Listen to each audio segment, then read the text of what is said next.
of them, General Crises in Civilization, you know, which this is an attractive title. Now, somebody called me up and wanted to talk to me at this, and I think it was at this, and he said his name was Larson, and he was a scientist from Brigham Young, and he wanted to see and talk to me because of what was going on up there. I said, well, what is going on up there? Oh, he says they have mass meetings on this, and he says it's just an uproar all the time. Well, I didn't know.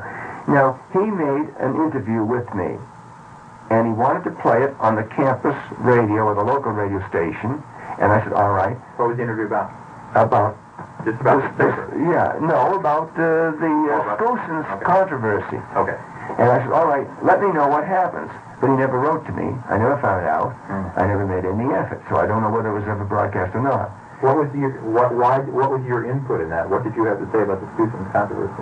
Well, I simply said, I simply told him that Skousen's wrote this book. He never talked to me about it. He violated my copyright. It's full of lies and things that are untrue. It takes things out of context and misinterprets them.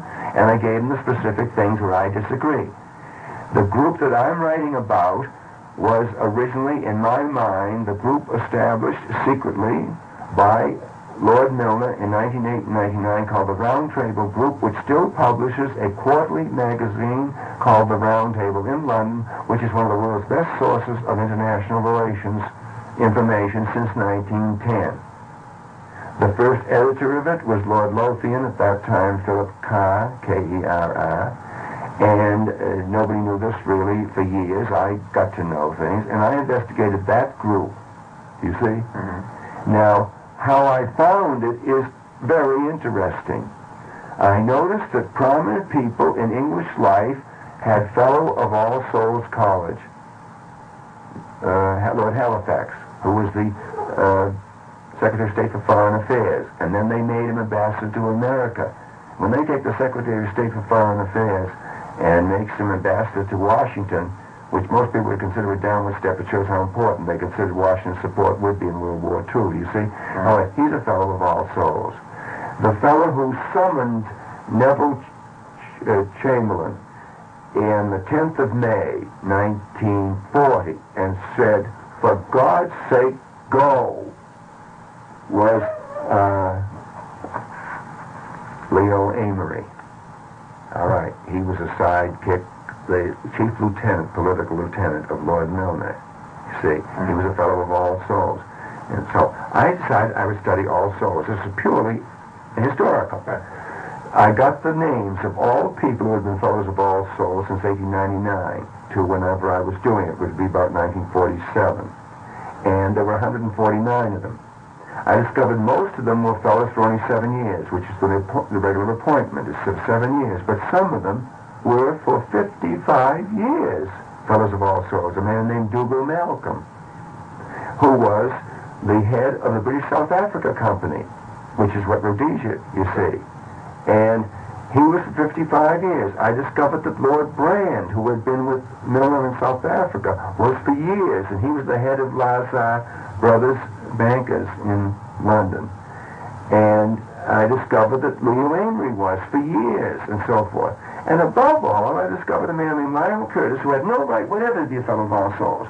You get to be a Fellow of All Souls either because you are a very prominent person, and as an honorary thing you will become an honorary Fellow for 7 years, or because you are an outstanding scholar and you get it by competitive examination when you graduate. That's how Lord Halifax got it. His name was Charles Wood. In 1903, when he graduated from Oxford, he took a competitive examination and got it. But he's kept it. Now, I discovered he kept it because he went immediately to South Africa and met the kindergarten, which was the group of people that were running South Africa for Lord Milner, you see. They were called kindergarten because they were all young kids, you see.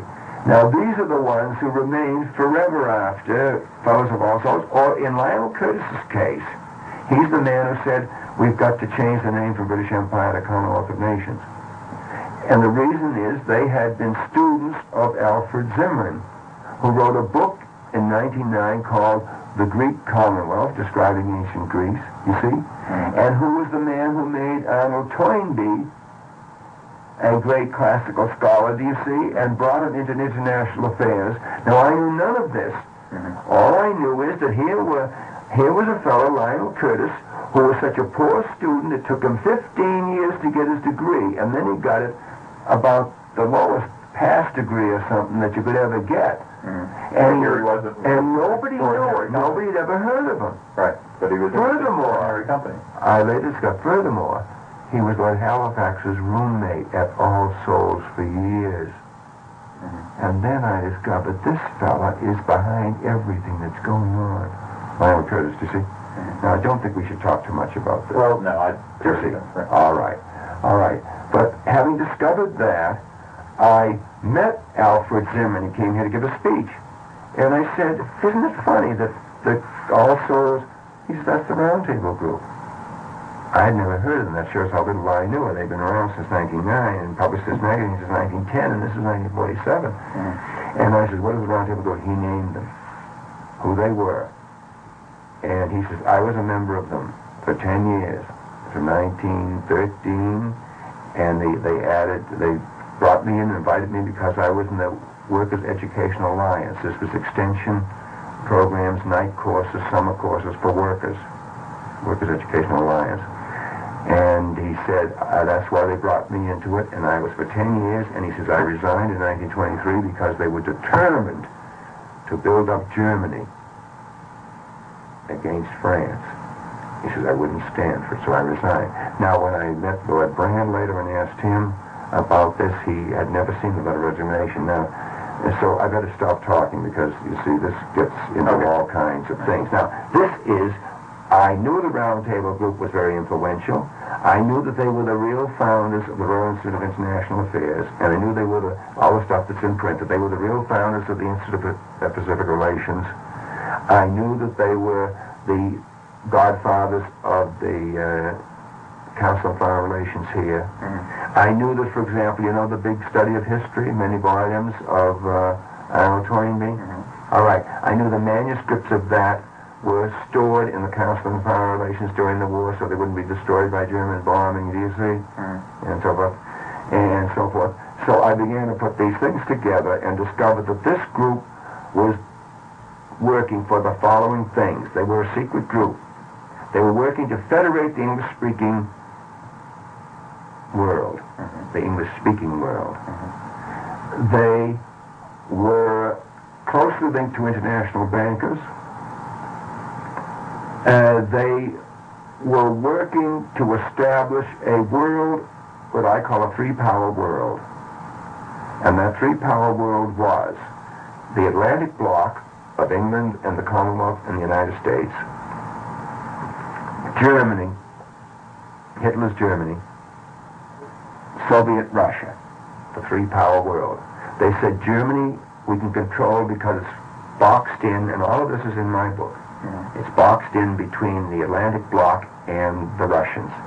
The Russians will behave because they're boxed in between the Atlantic bloc, the American Navy and Singapore and so on, and the Germans, do you see? Right. And therefore, now this is all described in my book, and this was their idea. Now notice, it's a balance of power system. It's essentially what Kissinger, although he doesn't know what he's doing, he's bungling everything. Because he's just a prima donna, you know, emotionally unbalanced person. He doesn't know what the hell he's doing, but it was a good idea. And what he should have been doing is described by me, and you really should read this, in Current History for October 1968. Now, if I had a copy, I'd give it to you, but I don't have it. It is how to construct a multi-block world in which the United States would be secure as we ever can be, and be independent and have freedom of action. Do you see? But he's blowing it in one way and another, and the whole thing's going to explode in his face, I'm afraid. And I hope to God it doesn't, because we can't afford, you know, another mess like this, these incompetents. Now, what is said in here is that these people are for world domination, and that you and the group I'm talking about were not. They were largely, partly financed, for instance, by Rhodes, the Rhodes Trust, and the